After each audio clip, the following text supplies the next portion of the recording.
Bismillahirrahmanirrahim. Assalamualaikum warahmatullahi wabarakatuh. Bismillah, alhamdulillah, wassalatu wassalamu ala rasulillah Sayyidina Muhammad ibn Abdillah wa ala alihi wa sahbihi wa mawalah, amma ba'du. Mahasiswa semuanya yang saya banggakan, alhamdulillah pada kesempatan kali ini kita ketemu lagi di mata kuliah ilmu falak, di mana pada pertemuan-pertemuan sebelumnya kita sudah membahas tuntas terkait dengan perhitungan awal waktu sholat, mulai dari dalilnya, kemudian mulai dari bagaimana kita mengerjakan rumus pengerjaan waktu sholat, kemudian diakhiri juga dengan pengamatan waktu-waktu sholat ya terhadap fenomena matahari untuk menentukan awal waktu sholat. Nah, pada kesempatan kali ini kita akan masuk tema baru. Untuk pemahaman terkait dengan penentuan awal waktu sholat sudah saya anggap cukup ya, dan setelah ini nanti kita akan fokus dengan materi baru, yaitu mengukur dan menentukan arah kiblat, di mana kita tahu bahwasanya arah kiblat itu merupakan salah satu dari syarat wajibnya sholat. Kita awali pertemuan ini dengan mengucap bismillah, mudah-mudahan apa yang saya sampaikan nanti bermanfaat. Bismillahirrahmanirrahim. Bismillahirrahmanirrahim. Baik, materi kita pada kesempatan kali ini adalah penentuan kiblat dalam sholat. Jadi kalau bicara mengenai penentuan kiblat dalam sholat itu berarti ada dua item yang harus diperhatikan. Berbeda ketika kita melakukan perhitungan untuk awal waktu sholat kemarin. Kalau kita sudah berhasil menghitung awal waktu sholat, sudah ketemu angkanya yang berupa satuan waktu begitu, maka hasil perhitungan tersebut sudah langsung bisa digunakan begitu. Tetapi sedikit berbeda ketika kita melakukan perhitungan untuk arah kiblat ya. Jadi bahwasanya ketika kita melakukan penentuan kiblat untuk kepentingan sholat itu ada dua item. Yang pertama ada item perhitungan dan yang kedua adalah item pengukuran. Ini maksudnya bagaimana? Maksudnya adalah untuk menentukan kiblat ya, untuk menentukan arah kiblat itu diawali terlebih dahulu dengan perhitungan. Ketika kita sudah menemukan angka itu, kalau untuk menentukan awal waktu sholat, hasil perhitungannya itu merupakan hasilnya adalah berupa satuan waktu ya. Tetapi kalau kita menghitung arah kiblat itu satuan yang kita hasilkan dalam perhitungan itu adalah berupa satuannya itu berupa sudut.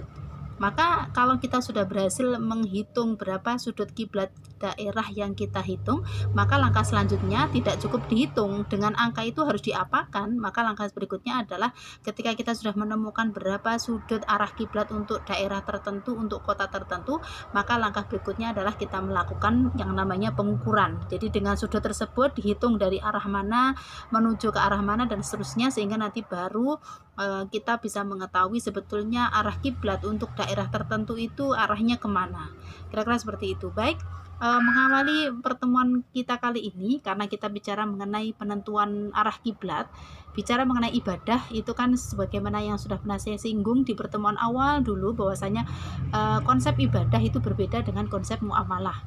Kalau kita bicara mengenai ibadah, itu kan berarti semuanya itu dilarang kecuali ada perintah. Berbeda dengan konsep muamalah. Kalau muamalah itu semuanya boleh kecuali yang dilarang.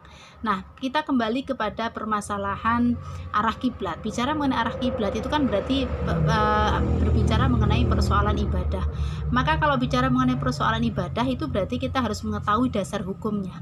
Karena kalau bicara mengenai urusan ibadah, kalau tidak ada perintah maka semuanya diharamkan atau dilarang begitu. Maka kita kembali kepada dasar hukum yang ada di dalam Al-Quran dan hadis mengenai arah kiblat itu seperti apa. Sebelum kita mengorek tentang dasar hukum atau dalil terkait dengan arah kiblat, alangkah baiknya kalau kita awali terlebih dahulu bicara mengenai sejarah ya. Jadi mengenai sejarah terkait dengan arah kiblat, teman-teman harusnya mengetahui sejarah bagaimana umat Islam, utamanya Rasulullah Muhammad itu dulunya memperjuangkan sebetulnya arah kiblat untuk umat Islam itu mengarahnya kemana.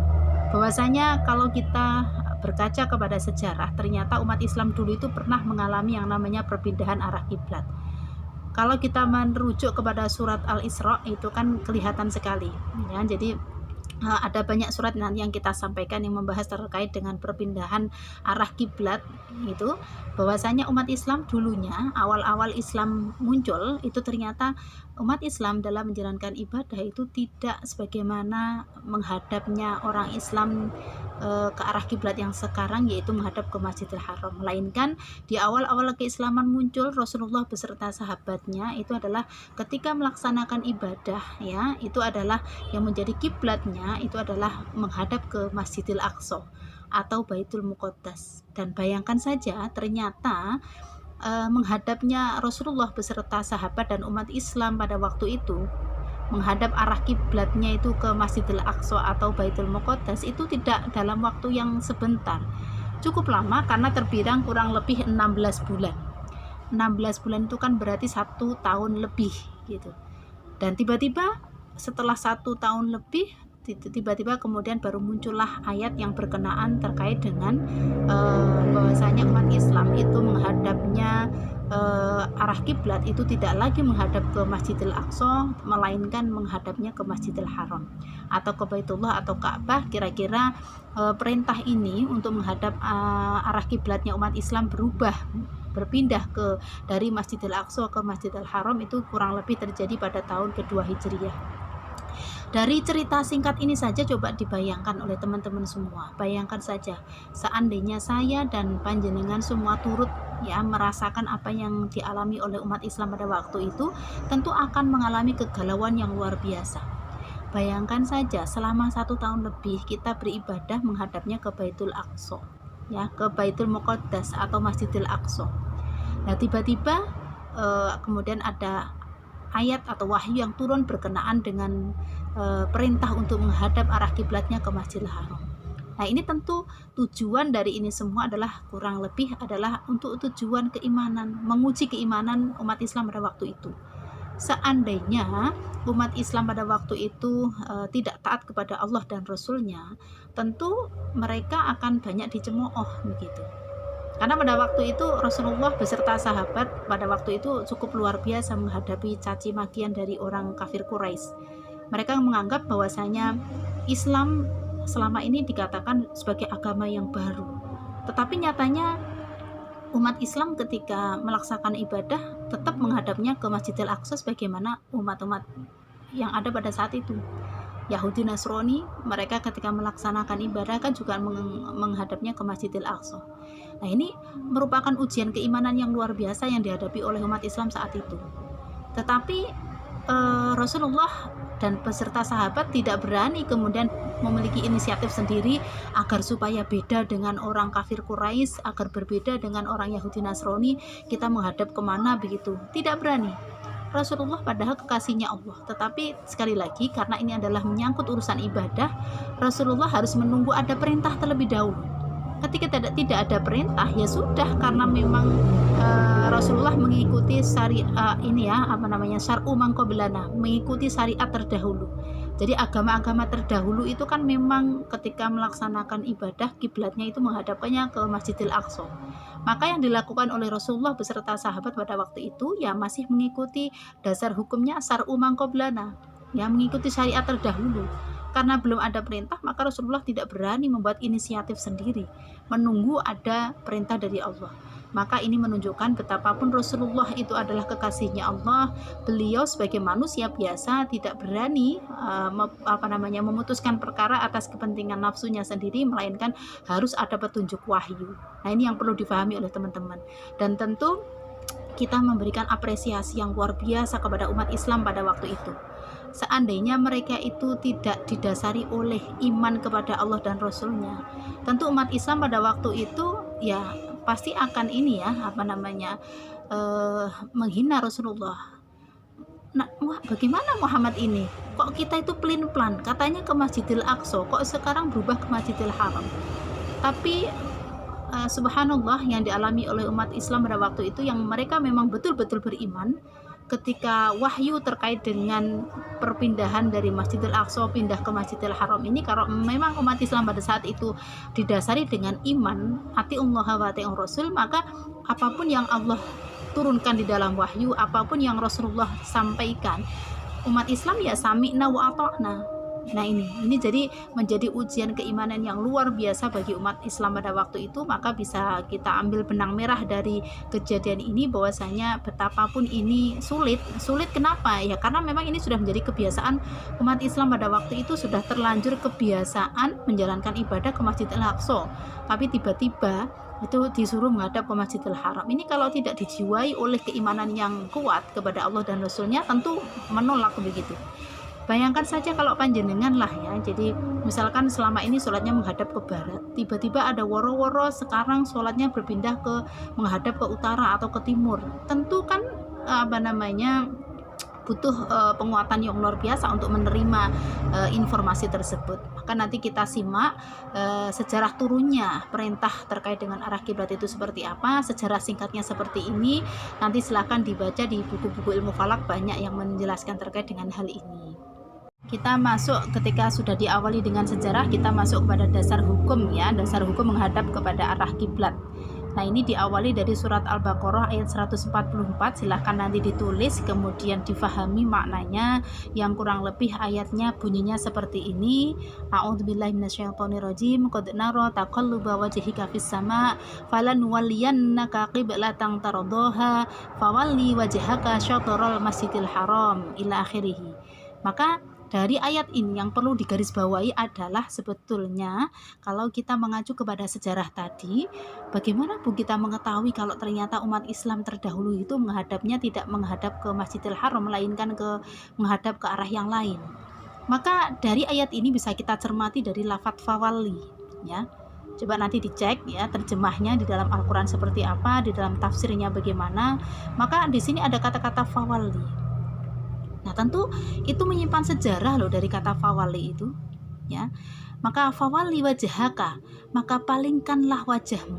Nah kalau seandainya umat Islam pada waktu itu sudah menghadap kiblatnya ke arah tertentu, atau ini adalah merupakan, misalkan ini adalah perintah pertama terkait dengan menghadap arah kiblat, tentu bunyi perintahnya tidak akan seperti ini. Pasti misalkan hadapkanlah wajahmu begitu, tetapi tidak dengan kalimat yang ada dalam surat Al-Baqarah ini. Bahwasanya kalimat yang digunakan itu adalah fawalli wajhaka, palingkanlah wajahmu. Nah ini kan berarti menunjukkan kalau bahasa palingkanlah itu kan berarti umat Islam pada waktu itu sudah menghadap ke arah tertentu, tapi kemudian ayat ini baru muncul, kemudian disuruh berpaling dari arah yang semula begitu. Sebetulnya nanti silahkan dipelajari dalam ilmu tafsir ya, karena di sini mata kuliah kita ilmu falak, jadi hanya sekilas saja saya sampaikan, nanti bisa dipertajam dalam tafsir yang ada. Itu jadi saya pikir kalau untuk mengetahui lafadz ini ya, jadi dari kata fawalai ini menyimpan sejarah. Seandainya surat Al-Baqarah 144 ini adalah merupakan perintah pertama untuk umat Islam menghadap arah kiblat, tentu bahasanya ya cukup hadapkanlah wajahmu ketika beribadah menghadap kemana begitu. Tapi tidak dengan ayat ini. Sekali lagi saya ulang-ulang supaya memahami ya konsep dari ayat ini diturunkan. Fawalli wajhaka, palingkanlah wajahmu ke arah Satral Masjidil Haram. Ini. Jadi kalau perintahnya itu adalah palingkanlah wajahmu untuk menghadap Masjidil Haram, berarti kan sebelumnya menghadapnya ke arah yang lain. Gitu. Mudah-mudahan ini bisa difahami ya. Jadi ini dari bahasa yang digunakan oleh Al-Qur'an ini menyimpan sejarah. Ini yang pertama. Kemudian yang berikutnya adalah dari kesimpulan perintah sholat menghadap Ka'bah di Masjidil Haram ini bisa dicermati dari ayat tersebut gitu. Sehingga nanti bisa dicermati oleh teman-teman dari tafsirnya bagaimana dan seterusnya. Karena bahwasanya di dalam surat Al-Baqarah ya, dalam penjelasan tafsirnya itu disampaikan bahwasanya sungguh kami sering melihat mukamu menengadah ke langit, maka sungguh kami akan memalingkan kamu ke kiblat yang kamu sukai. Palingkanlah mukamu ke arah Masjidil Haram dan di mana saja kamu berada, palingkanlah mukamu ke arahnya. Dan sesungguhnya orang-orang yang dimaksud orang-orang ini adalah Yahudi dan Nasrani yang diberi Alkitab, Taurat dan Injil, memang mengetahui bahwasanya berpaling ke Masjidil Haram itu adalah benar dan Tuhannya adalah Allah, sekali-kali tidak lengah dari apa yang mereka kerjakan. Jadi sebetulnya kenapa sih selama 16 bulan itu kok umat Islam itu oleh Allah dibiarkan bingung tanpa ada kepastian arah kiblatnya kemana? Itu bukan berarti Allah lupa belum menurunkan ayat tentang kiblat itu tidak begitu. Allah tidak pernah lupa, ya. Jadi Allah tidak pernah lupa. Ini memang Allah menghendaki demikian sebagai ujian keimanan untuk umat Islam pada saat itu. Jadi untuk menguji seberapa besar keimanan, ketaatan umat Islam kepada Allah dan Rasul-Nya. Ya, jadi orang Yahudi dan Nasrani itu sebetulnya waktu itu mengolok-olok Nabi Muhammad beserta sahabat dengan mengatakan bahwasanya katanya kalian itu bawa agama baru, tapi nyatanya kiblatnya kalian masih ngikut dengan kami. Nah, itu sebetulnya mereka tahu ketika ayat ini turun, Allah menyampaikan wahyunya ini memang benar adanya. Gitu. Jadi bukan berarti Allah itu lupa selama 16 bulan kok tidak menurunkan ayat ini terkait dengan perintah arah kiblat, itu tidak. Ini tentu Allah punya maksud dari ayat ini. Kira-kira begitu. Kemudian berikutnya setelah surat Al-Baqarah ayat 144, kita masih melanjutkan ayat berikutnya, masih juga surat Al-Baqarah, ayatnya adalah ayat 149. Silahkan dibaca, kurang lebih juga bunyinya, intinya kurang lebih sama. Wa min haitsu kharajta fawalli wajhaka syatral masjidil haram. Jadi ternyata perintah yang diberikan Allah dengan redaksi yang berbeda tetapi intinya adalah sama. Nah ini, jadi masih di surat yang sama, surat Al-Baqarah, di ayat yang berbeda Allah memberikan penegasan kembali. Jadi kalau panjenengan mempelajari ilmu tafsir, ya, jadi mempelajari ilmu Al-Quran begitu, kenapa Allah itu kok mengulang-ulang perintah yang sama? Ya, padahal tadi lafadznya kurang lebih juga bunyinya sama kan, fawali wajhaka syatral masjidil haram. Mengapa Allah mengulanginya kembali? Apa Allah lupa kalau sudah pernah mengatakan surat Al-Baqarah? Tidak seperti itu. Jadi ini tujuan Allah kan, fungsinya adalah sebagai takkid, ya, untuk menguatkan. Karena barangkali umat Islam pada waktu itu pertamanya mungkin agak ragu, ini beneran wahyu Allah atau bukan sih? Kita sudah 16 bulan menghadap ke Masjidil Aqsa loh. Dengan adanya perintah pertama ayat surat Al-Baqarah ayat 144, tentu umat Islam butuh penegasan. Ya. Akhirnya Allah menurunkan kembali untuk memperkuat dari perintahnya tersebut di surat Al-Baqarah juga ayat 149. Tentu dengan asbabun nuzul yang mungkin sedikit banyak akan berbeda, silahkan nanti dikaji. Jadi tapi intinya sama. Jadi bukan berarti Allah itu lupa, tidak, ya. Jadi mengulang kembali itu fungsinya adalah untuk takkid, untuk menguatkan apa yang diperintahkan oleh Allah itu memang benar adanya. Kira-kira seperti itu. Jadi butuh penguatan. Kemudian yang terakhir itu ya, surat Al-Baqarah ayat 150 yang bunyinya itu juga kurang lebih sama, lanjutannya dengan tadi. Ya, ini fawali wajhaka syatral masjidil haram, tetapi lanjutannya apa yang dimasukkan oleh Allah terkait dengan perintah arah kiblat ini juga tentu punya maksud begitu. Nah, sekali lagi Allah memberikan penegasan terkait dengan perintah untuk menghadap arah kiblat itu dengan berbagai macam redaksi, kemudian diliputi oleh peristiwa yang barangkali berbeda karena memang situasinya pada waktu itu umat Islam sedang dialami kegaduhan dan kegalauan yang luar biasa karena adanya perubahan hukum yang tentu ini membutuhkan petunjuk hukum yang tegas dan jelas begitu. Ini kira-kira untuk terkait dengan dasar hukum berkenaan perintah menghadap arah kiblat yang ada di dalam Al-Quran. Dari ketiga ayat yang sudah saya sampaikan tadi, sebetulnya kalau kita mau membaca secara lengkap ya, maksud daripada ayat yang tadi mulai dari surat Al-Baqarah ayat 144, kemudian ayat 149 dan ayat 150 itu sebetulnya punya maksud sendiri-sendiri begitu. Yang pertama adalah akan kita simpulkan dari perintah surat Al-Baqarah ayat 144 itu sama perintahnya terkait dengan menghadap arah kiblat, tetapi subjek objek yang dimaksudkan dalam perintah tersebut itu ternyata Allah punya maksud yang berbeda. Mengenai surat Al-Baqarah ayat 144 itu ternyata intinya adalah perintah menghadap kepada bangunan Ka'bah bagi orang yang dapat melihatnya. Itu yang pertama, kesimpulan yang kita bisa peroleh ya. Nanti kita perjelas di penjelasan yang di belakang. Kemudian yang kedua, surat Al-Baqarah ayat 149 itu perintahnya adalah menghadap kiblat bagi orang yang berada di luar Masjidil Haram. Dan yang terakhir, ayat 150 itu adalah bicara mengenai perintah menghadap kiblat bagi orang-orang yang berada di negeri yang jauh. Nah, ini sebetulnya ayat ini sangat solutif sekali. Jadi menjawab segala kemungkinan terkait dengan persoalan arah kiblat bagi orang-orang, bagaimana ketika posisinya berada di Ka'bah, ketika bagaimana posisinya berada di luar Masjidil Haram, dan bagaimana ketika posisinya umat Islam itu sedang berada jauh dari Masjidil Haram. Nanti akan kita perjelas di penjelasan berikutnya.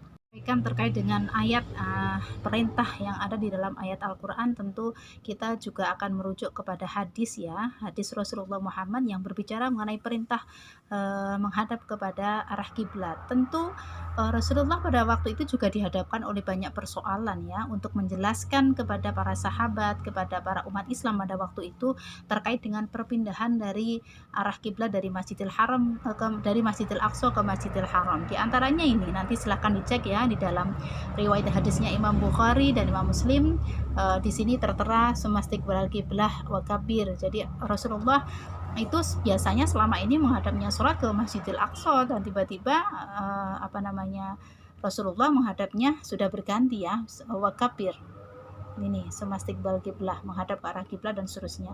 Kemudian di redaksi hadis yang lain juga begitu.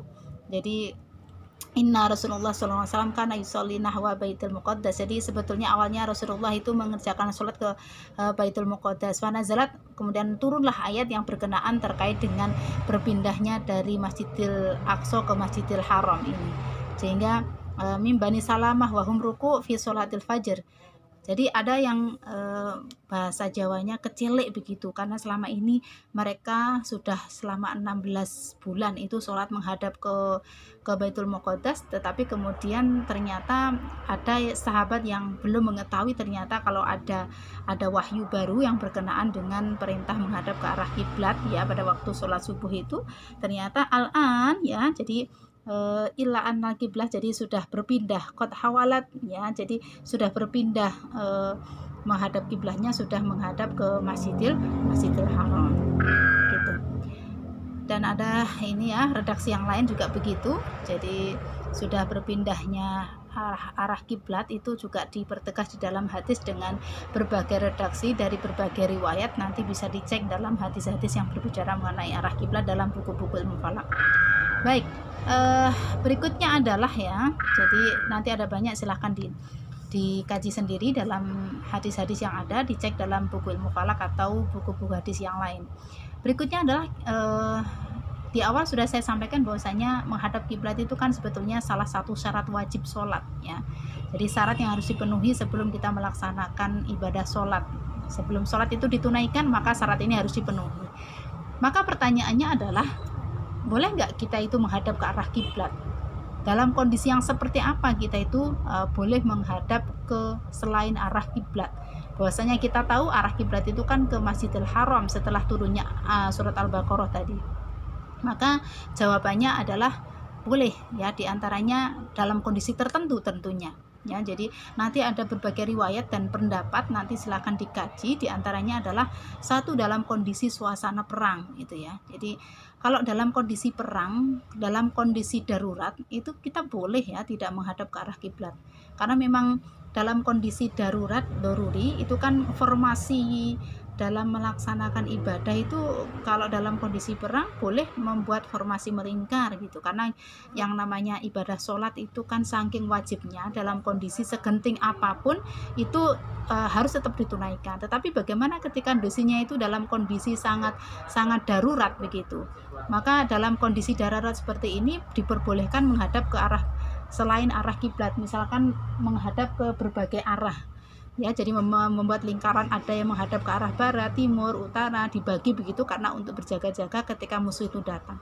Maka kalau memang kondisinya itu amat sangat genting ya, membahayakan, maka Allah tentu akan memberikan maaf ya, artinya memperbolehkan begitu. Jadi dengan berbagai bentuk formasi, karena kondisinya darurat tentu diperbolehkan.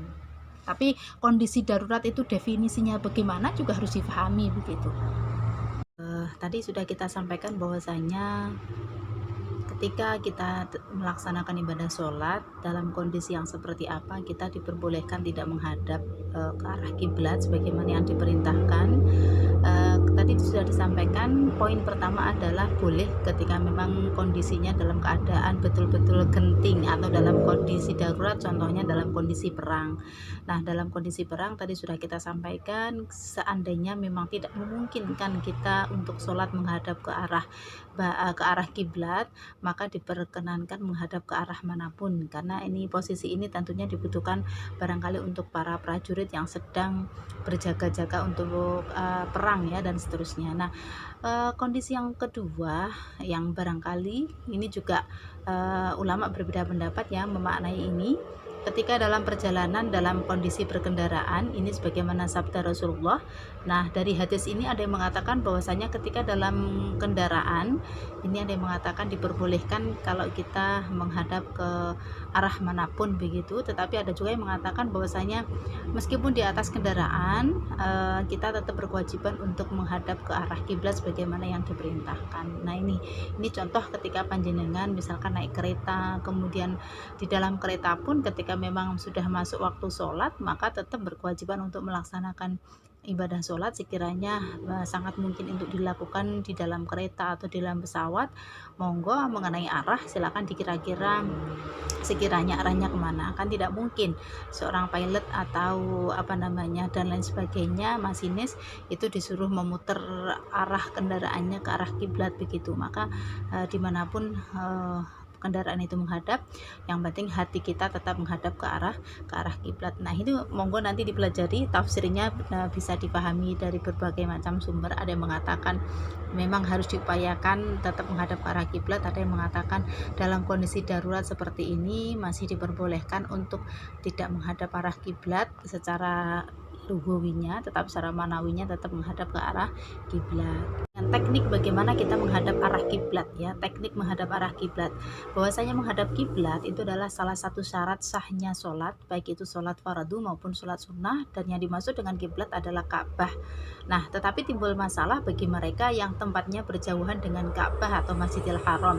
Bagaimana menyikapi hal ini? Maka kita merujuk kepada hadis secara umum ya. Jadi sebetulnya Rasulullah dalam sebuah riwayat itu pernah mengatakan bahwasanya ketika ditanya mengenai kiblat itu, jawaban Rasulullah adalah ma bainal masyriq wal maghrib. Jadi semua yang ada di antara timur dan barat itu adalah kiblat. Jadi yang dimaksud dengan kiblat adalah ma bainal masyriq wal maghrib.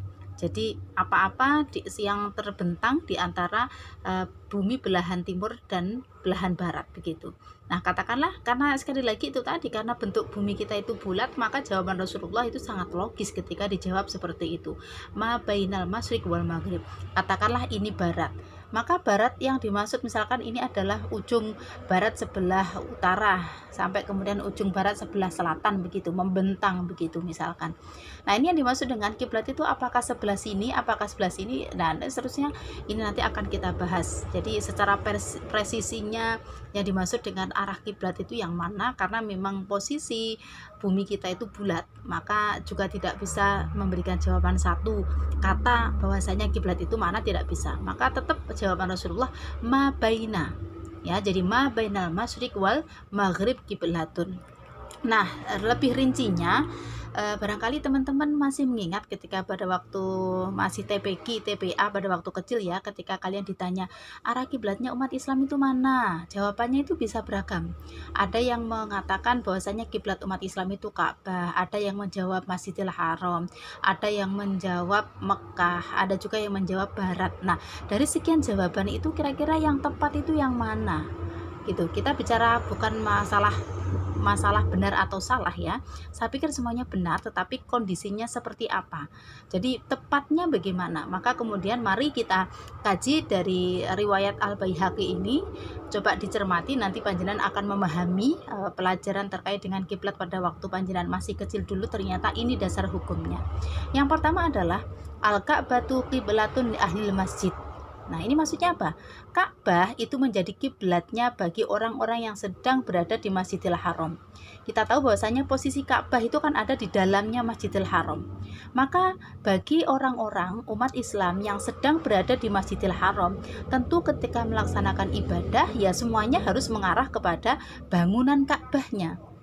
Maka coba perhatikan teman-teman umat Islam yang sedang melaksanakan ibadah haji kemudian beribadah di Masjidil Haram, shaf sholat mereka itu bentuknya melingkar.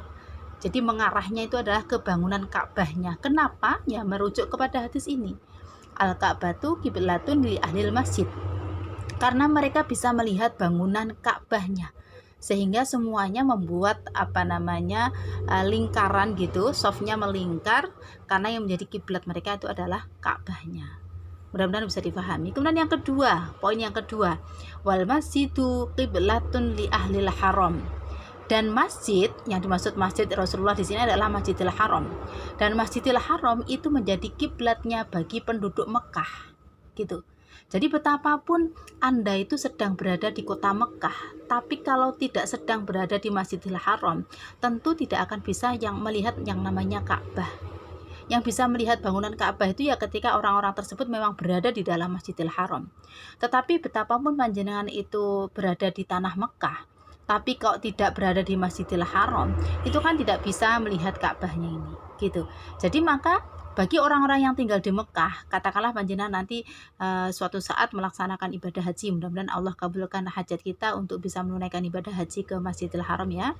Nah ini, jadi katakanlah teman-teman di Indonesia ketika melaksanakan ibadah haji itu kan dapat hotelnya itu kan macam-macam.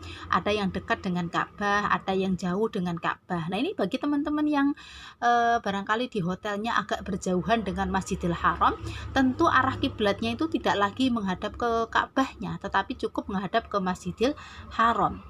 Karena secara logika teman-teman yang tinggal di Mekah itu kalau tidak sedang berada di Masjidil Haram ya tidak bisa menjangkau Ka'bahnya. Maka perintah ini logis sekali, dan Masjidil Haram itu menjadi kiblatnya bagi penduduk Mekah. Jadi orang Mekah cukup mengarah kepada bangunan masjidnya itu yang mana, begitu itu menjadi arah kiblatnya umat Islam yang ada di Mekah. Selanjutnya wal haram di sini berarti maksudnya adalah tanah haram yaitu Mekah ya. Itu qiblatun li ahlil ardi fi masyariqiha wa magharibiha. Artinya apa? Bagaimana kiblatnya bagi orang-orang yang ada di penduduk muka bumi ini yang berjauhan dari kota Mekah. Contohnya kita yang ada di Indonesia ini kan tidak bisa setiap hari ketemu Ka'bah, tidak bisa setiap hari ketemu Masjidil Haram. Maka jawabannya cukup di sini. Wal haram ya, dan Mekah ini menjadi kiblatnya bagi penduduk muka bumi ini. Dimanapun Anda berada, maka Mekah ini menjadi rujukannya. Jadi menjadi kiblatnya umat Islam dalam melaksanakan ibadah. Nah ini kira-kira jawaban yang barangkali teman-teman selama ini penasaran ya. Penasaran sebetulnya jawaban yang tepat itu mana? Semuanya benar. Ketika dijawab Ka'bah juga benar, Masjidil Haram juga benar, Mekah juga benar, tetapi konteksnya seperti apa? Jadi tepatnya itu bagaimana? Bagaimana dengan jawaban Barat, Bu? Nah, Barat itu ketika dijawab oleh orang Indonesia boleh-boleh saja, karena memang posisi Indonesia itu berada di timurnya Ka'bah. Tetapi kalau panjenengan nanti tinggalnya di negara lain, ketika dijawab di Barat, menghadapnya ke Barat juga tidak tepat juga begitu. Jadi katakanlah Ka'bahnya itu di sini ya, Ka'bahnya itu di sini, kemudian orang-orang di bumi kita bulat. Jadi orang-orang yang berada di bumi bagian sini berarti menghadapnya ke sini. Orang-orang yang berada di sini berarti menghadapnya ke sini. Ini ke sini dan ini ke sini. Senternya di Mekahnya ini. Senternya di Mekahnya, di Masjidil Haramnya, di Ka'bahnya. Maka ini yang perlu difahami oleh teman-teman ya. Jadi jangan sampai ketika kita mengatakan Barat, Indonesia pun juga ketika menyebut Barat, kalau hanya Barat tepat itu juga tidak tepat gitu, masih kurang tepat. Barat sebelah mana? Karena Barat itu kan luas sekali ya. Barat Barat laut atau Barat Tenggara atau Barat yang mana, itu harus diperjelas, nanti kita pertajam lagi. Kemudian dari hadis yang sudah kita sampaikan tadi muncullah beberapa pendapat para ulama ya. Jadi ada beberapa pendapat para ulama yang monggo silahkan dicermati, dicatat begitu ya. Dari hadis tadi disampaikan bahwasanya satu, para ulama itu kemudian sepakat bahwa bagi orang yang dapat melihat Ka'bah ya, bagi orang yang dapat melihat Ka'bah itu wajib hukumnya menghadap kepada bangunan Ka'bahnya, atau istilahnya adalah Ainul Ka'bah dengan penuh keyakinan. Berarti orang yang bisa melihat Ka'bah itu siapa Bu? Ya mereka-mereka yang berada di Masjidil Haram. Ini, jadi semua ulama sepakat ketika memang mereka berada di Masjidil Haram dan bisa melihat bangunan Ka'bah, ya wajib hukumnya menghadap ke bangunan Ka'bahnya. Maka kemudian shaf orang-orang yang berada di Masjidil Haram ketika melaksanakan ibadah haji dan ibadah sholat lainnya itu kan kemudian shafnya melingkar karena mereka bisa melihat bangunan Ka'bahnya atau Ainul Ka'bahnya. Itu yang pertama. Jadi semua ulama sepakat, jumhur ulama sepakat, tidak ada yang menyelisihi pendapat ini. Tetapi kemudian permasalahannya adalah ulama berbeda pendapat di poin yang kedua. Bagaimana hukumnya bagi orang-orang yang tidak dapat melihat Ka'bah? Seperti kita yang di Indonesia, seperti mereka yang tinggal di Mekah ya, tapi posisinya tidak sedang di Masjidil Haram. Nah, ini ulama beda pendapat. Kalau jumhur ulama ya, jumhur ulama itu berarti mayoritas ulama selain Syafi'iyah, itu bagi mereka yang tidak bisa melihat Ka'bah itu cukup menghadap ke arah ya, ke arah Ka'bah, atau bahasanya adalah jihatul Ka'bah. Cukup di arah-arah saja. Misalkan kayak kita itu cukup ke arah barat laut misalkan. Jadi tidak langsung ke bangunan Ka'bahnya, di kiro-kiro saja. Jadi kira-kira kalau posisi Mekah itu di sebelah sana, ya sudah kita menghadapnya ke kiblatnya ke sana. Itu kalau menurut jumhur ulama. Tapi beda dengan madhab Syafi'iyah. Syafi'iyah ini termasuk ulama yang memiliki sikap kehati-hatian yang sangat tinggi. Beliau mengatakan bahwasanya bagi orang yang tidak dapat melihat Ka'bah itu hukumnya bagaimana? Syafi'iyah kekeh mengatakan bahwasanya umat Islam betapapun tidak bisa melihat Ka'bah itu tetap wajib menghadap ke Ainul Ka'bah. Tentunya menghadap ke Ainul Ka'bah ini disertai dengan istihad, artinya ya tetap dikira-kira lah begitu. Tetapi yang menjadi fokusnya adalah Ainul Ka'bah. Nah ini, nah kira-kira dari beberapa pendapat ulama ini mana yang sekiranya bisa kita terima? Tentu punya alasan ya. Nah, kenapa Syafi'i itu kok punya pendapat sedemikian kaku ya, terkesan sedemikian kaku? Itu sebetulnya bukan tanpa dasar. Syafi'i mengatakan seperti itu karena merujuk pada surat Al-Baqarah ayat 150 yang sudah kita sampaikan tadi, bahwasanya mewajibkan kita untuk menghadap Ka'bah, yang berarti wajib menghadap fisiknya Ka'bah atau bangunan Ka'bahnya sebagaimana orang yang dapat melihat Ka'bah secara langsung. Selain dasar surat Al-Baqarah ayat 150, Syafi'iyah juga merujuk kepada riwayat Bukhari Muslim yang mengatakan ketika ditanya ya, ketika Rasulullah itu ditanya tentang kiblat, bahasa Rasulullah itu ini, ketika Rasulullah itu berada di Qubulil Ka'bah ya, jadi menghadap ke arah Ka'bah, kemudian Rasulullah ditanya, wa qala hadhil qiblah ya, bahasanya itu hadhihi. Hadhi itu kan berarti ini Ka'bah. Berarti hadhil qiblah, hadhil qiblah, dan qiblah di sini kemudian merujuknya ke kata Ka'bah ini. Maka pendapat Syafi'iyah ini bukan berarti ngawur, tidak, karena mendasar pada dalil yang ada dan pemahamannya juga berbeda dengan jumhur ulama. Jadi karena Syafi'iyah melihat bahwasanya Rasulullah itu mengatakannya bukan dzalikal qiblah. Kalau dzalik itu kan berarti itu kan, kalau ngomong itu dengan ini itu kan beda. Kalau hadil qiblah itu kan berarti bisa sambil menunjuk hal yang jelas, ini loh Ka'bah, ini loh kiblatnya gitu. Oleh karena itu pendapat Syafi'iyah ini kemudian dianggap oleh karena itu pendapat yang dianggap rajih, pendapat jumhur. Karena mengapa demikian? Pendapat Syafi'iyah itu dianggap mendatangkan kesulitan bagi umat Islam gitu. Padahal prinsip tasri' itu adalah adamul haraj, meniadakan kesulitan. Jadi kalau kita mengikuti pendapatnya Syafi'i itu kan sedikit menyulitkan umat Islam kalau memang betul-betul kita itu diminta untuk sholat menghadap ke Ainul Ka'bahnya, sehingga menyebabkan taklif yang tidak mampu dilakukan oleh mukallaf. Nah ini monggo mau mengikuti pendapat yang mana begitu. Nah berikutnya adalah ada banyak cara ya terkait dengan menentukan arah kiblat, itu bisa dengan menggunakan kompas setelah diketahui azimut kiblatnya. Tetapi ingat ya, untuk kompas ini sebetulnya kurang akurat, kurang direkomendasikan untuk mengukur arah kiblat, karena kalau bicara mengenai kompas itu kan berarti harus ini ya, presisinya harus tepat, apalagi kalau di sekitar tempat yang kita ukur itu ada banyak besi magnetnya, itu nanti akan mempengaruhi dan seterusnya. Bisa juga dengan busur derajat setelah diketahui azimutnya, dengan bayang-bayang matahari juga bisa. Untuk pertemuan ini saya anggap cukup ya, kita bicara mengenai dasar hukum penentuan arah kiblat, karena di awal sudah saya sampaikan sebelum kita masuk kepada perhitungan dan lain-lain, alangkah baiknya kita mengenal terlebih dahulu dari sejarahnya, kemudian dasar hukumnya, supaya dalam menentukan arah kiblat itu ada dasar hukum yang kita bisa rujuk begitu, baik dari dalam Al-Quran maupun dalam hadis. Di pertemuan berikutnya nanti akan saya perkenalkan terkait dengan Rostul kiblat itu apa, kemudian fatwa yang berkenaan dengan arah kiblat yang pernah ada di Indonesia ini seperti apa, nanti kita bahas pada pertemuan berikutnya. Kita akhiri pertemuan ini dengan baca hamdalah, alhamdulillahirabbil alamin. Mudah-mudahan apa yang saya sampaikan ini ada guna dan manfaatnya dan bisa dipahami. Assalamualaikum warahmatullahi wabarakatuh.